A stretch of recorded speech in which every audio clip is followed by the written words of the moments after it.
Le agradecemos la presencia a la ministra Sonia Martorano, ministra de Salud. Uno se imagina que cuando le dicen, bueno, va a ser ministra de Salud, sí, empieza a planificar esquemas, estructuras, dispositivos de salud, y te agarra la pandemia, el dengue, ahora la falta de pediatras. ¿Cómo le va? ¿Cómo están? ¿Cómo están ustedes? Bien. Nada que ver con lo que usted se imaginaba en el inicio, ¿no?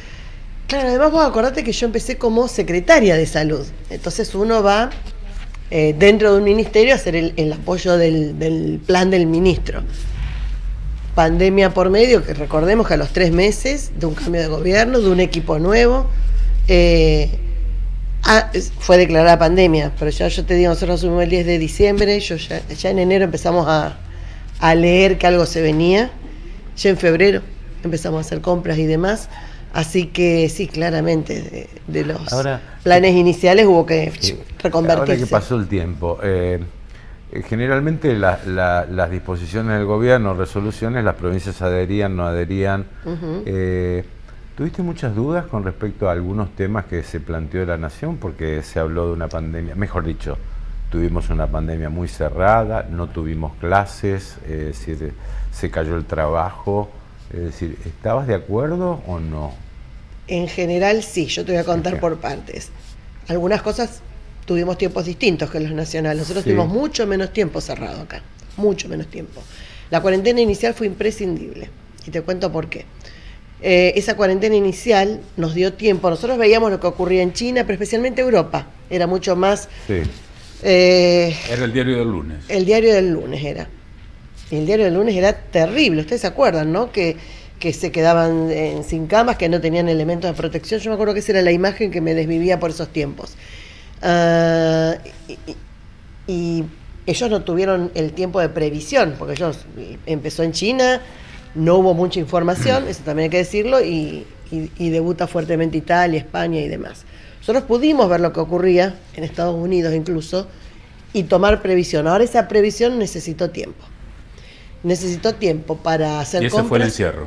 Ese fue la cuarentena inicial, sí. La verdad es que si eso se adelantaba, como uno pensaba, y no íbamos a tener, te digo que los elementos de protección, por ejemplo, que aún teniendo todo el sistema con las camas, respiradores y demás, vos necesitabas que el equipo entrara a la cancha con protección. Y eso no lo íbamos a tener. ¿Por qué? Primero porque con lo que estaba ocurriendo en el mundo era una de las cosas más demandadas. No se conseguían. Recuerdo un avión que salió, que iba a Italia y que lo desvían y termina en Estados Unidos. Iba con barbijos. O sea, quiero decir que era un bien muy, muy preciado. Nosotros tuvimos que salir a hacer una compra muy importante y hasta que esa compra se hiciera en el exterior, básicamente en China, como fue la mayoría de lo que se compró en Argentina, y todo lo que reforzamos desde acá, me refiero a textiles que estaban cerradas, que se reabrieron y nos cosían los camisolines y un montón de elementos que íbamos necesitando, las mismas pantallas, no vamos a hablar los nombres, pero hubo empresas importantes que muchas donaron y otras después trabajaban para nosotros lo que necesitábamos. Ese tiempo fue imprescindible, el inicial, para retrasar la llegada de los casos. Fue fundamental. Luego podemos charlar con el tema clases, más, menos, pero recordemos que nosotros reabrimos mucho antes que Buenos Aires. Mucho antes.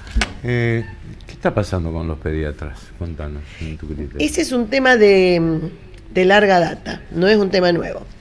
Hoy está un poco más visibilizado, quizás por la pandemia también. ¿Por qué? Porque 2020, de la mano de la cuarentena, de no ir a jardín, de no ir a guardería, no tuvimos infecciones respiratorias. No se utilizaron las terapias ni las camas pediátricas en la alta demanda respiratoria que es clásica. Eso fue 2020, 2021 y hubo muy poquito en 2022. Ahora volvemos a la alta demanda como teníamos en 2019. No es nuevo esto. Lo que se visibiliza hoy es que la cantidad de pediatras, por ejemplo, el año pasado, en el momento de acceder a las residencias, fue menor. Fue la mitad de lo que de las camas puestas en concurso. De cualquier modo, el primer lugar que ocupó sus plazas fue Cava, el segundo fue Santa Fe.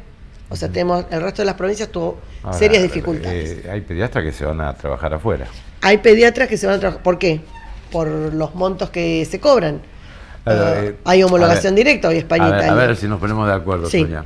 Porque por allí se plantea desde algún lugar donde hay falta de vocación. No, es decir, no es eso. Acá el tema es, o sea, yo he hablado con los médicos y me han dicho, nosotros, es decir, no queremos estar precarizados. No. A ver, no queremos estar precarizados, queremos tener obra social, queremos tener descanso. No, esos son dos temas distintos. A ver, queremos tener descanso, eso me dicen los médicos. Lo de precarizado te lo contesto. Sí. Pero no es el tema. Lo de precarizado, si hay algo que hemos hecho en esta gestión, es trabajar en los pases a planta. Hubo un gran pase que fue hasta los ingresantes a 2018. Y ahora están pasando a planta, ya hay decreto de los trabajadores que no son profesionales, y ya se comenzó con los profesionales, que son los 9282, hasta el 15 de diciembre del 2022, hasta ingresados 15 de diciembre del 2022. O sea que eso es una pata. Se está trabajando en su pase a planta. Lleva el tiempo de presentar papeles, pero ya se inició. Y eso es buenísimo.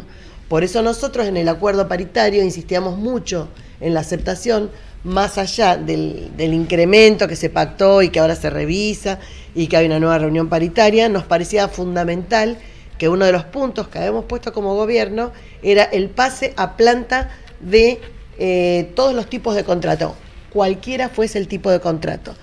Ingresan los monotributistas, los interinos, todos. Así que esa parte se va a solucionar, pero eso es solo una parte de la historia. La segunda parte de la historia tiene que ver con los ingresos. Porque, ¿por qué no pasa con anestesia o con otorrino? ¿Por qué? Es la primera especialidad que se elige para formarse. Y dentro del hospital a lo mejor ganan lo mismo, un oftalmólogo que un pediatra. Pero no así después en la vida. Claro, porque no es el único trabajo, y esto no es de ahora, es histórico. ¿No está bien que haya pluriempleo? Seguramente, por eso digo que es una charla macro, es una charla nacional, que tenemos que poner en la mesa todo, conversar todo. Pero por lo pronto, uno trabaja dentro del sistema público y dentro del sistema privado. Y dentro del sistema privado, te digo, pues yo lo he hecho, revisar un niñito, un bebé te lleva entre 30 y 40 minutos. Y el pago es una boleta que se cobra en 90 días más o menos. Entonces, esa es una temática. Es exclusivamente el pago, porque Guillermo decía, he hablado con pediatras que por la remuneración se van al exterior, sí, afuera, ¿no? Días pasados estaba viendo un programa de televisión, de la televisión francesa, en donde hablaban de la carencia de médicos en esos países, pero no quizás porque no había vocación, sino porque muchos, por el síndrome de cabeza quemada, de burnout, deciden abandonar a los 5 o 6 años de ejercicio de la profesión, abandonan la medicina. Te cuento algo. Sí. ¿Por qué estamos hablando de esto hoy? Nosotros, yo como pediatra, como neonatóloga, hace muchos años que venimos hablando de esto, que estamos viendo una problemática, que estamos viendo que se venía una problemática. Una sobrecarga horaria. Sí, pero ¿por qué salió tanto a la luz ahora? ¿Por qué? No, más allá de Argentina. Yo lo viví ahora cuando estuve en el Reino Unido. Después del COVID, quedó esto, el síndrome se llama de burnout, que es el síndrome del quemado o burnout, y muchos médicos, allá los generalistas, son los GP que se llaman, empezaron a tener trastornos graves, y ya muchos empezaron o tener lo que serían los partes de enfermo y demás, o a querer cambiar la profesión. Entonces lo estamos viendo en otro mundo que pasó acá, quizás por la necesidad de nuestra vida diaria, necesitamos seguir trabajando. Y entonces se empiezan a pedir otros modos. Uno es el no estar precarizado, en eso se está trabajando, porque los pases a planta ya son inminentes. Pero creo que no es solo eso, creo que la vocación está, creo que la pediatría es preciosa, la neonatología, preciosísima. Ahora no desalentó a muchos, es decir, esta demora, por llamarlo de forma planta permanente, no pero desalentó. Es histórica, porque no estamos hablando... Yo no estoy hablando de tu gestión, yo estoy hablando de por eso digo, es un tema histórico que, como médica, que vengo de la trinchera, era para nosotros un tema fundamental. Claro. Porque cuando vos lo dijiste, más allá del pago, que es una segunda parte que hay que tratarla, sin ninguna duda, tenés estabilidad, tenés vacaciones, tenés aguinaldo y pensás en una jubilación a futuro, ¿viste? Es un tema. Entonces, nos era fundamental. Y eso te digo, eso es una de las cosas, los contratos COVID. La gente que entró con contrato COVID era fundamental, porque teníamos muchas personas que por tener comorbilidades o hijos pequeños, ¿te acordás que quedaban excluidas del sistema de trabajo? Y tuvimos que incorporar muchas personas, más allá que necesitamos más recursos para atender. Esta gente nos quedaba hoy sin una definición. Por eso este pase a planta dice en cualquiera de las formas que estén contratados, incluye todos. Influye también, pues, se han viralizado algunas imágenes del estado en que se encuentra el Hospital de Niños de Santa Fe. Sí. ¿Se llueven los techos?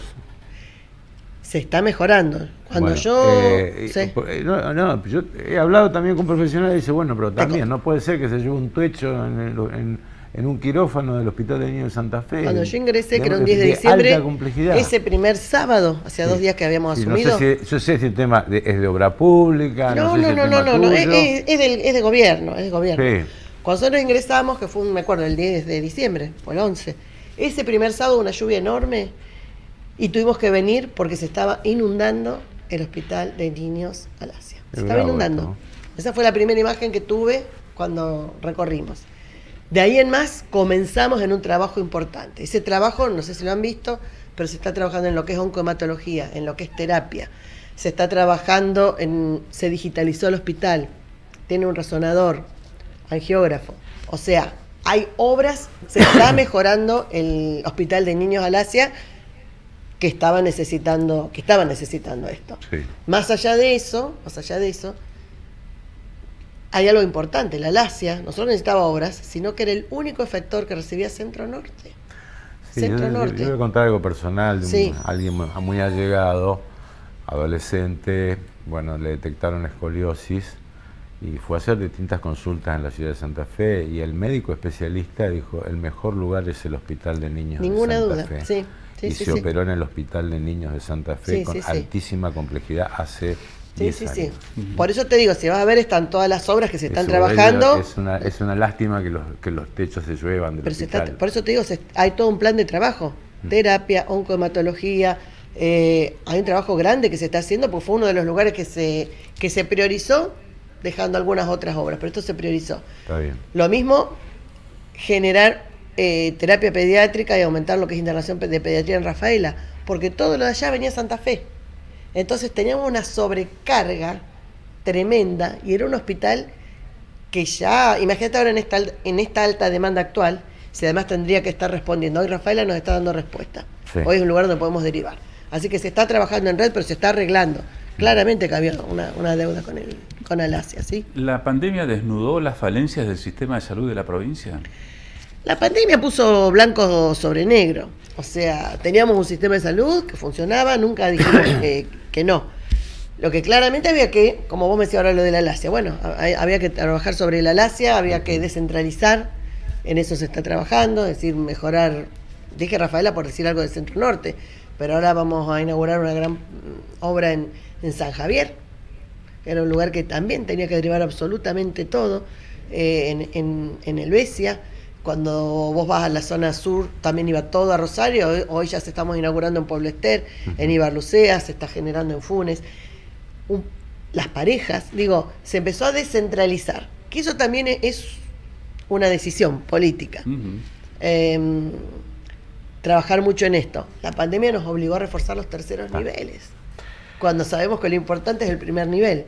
Pero bueno, ahora hay que poner todo en la atención primaria para reforzarla, porque bueno, las terapias y demás quedó reforzado. De adultos, tenemos un muy buen número de camas de adultos, se está derivando al privado la mitad de lo que históricamente derivamos, porque hoy se puede atender dentro del sistema. La incorporación de resonador, de angiógrafo, de mano de obra, de más profesionales. Bueno, ¿qué nos queda? Pediatría, porque recordemos que por suerte, pandemia no afectó a pediatría. Ministra, gracias por su tiempo. Gracias por la visita. Gracias.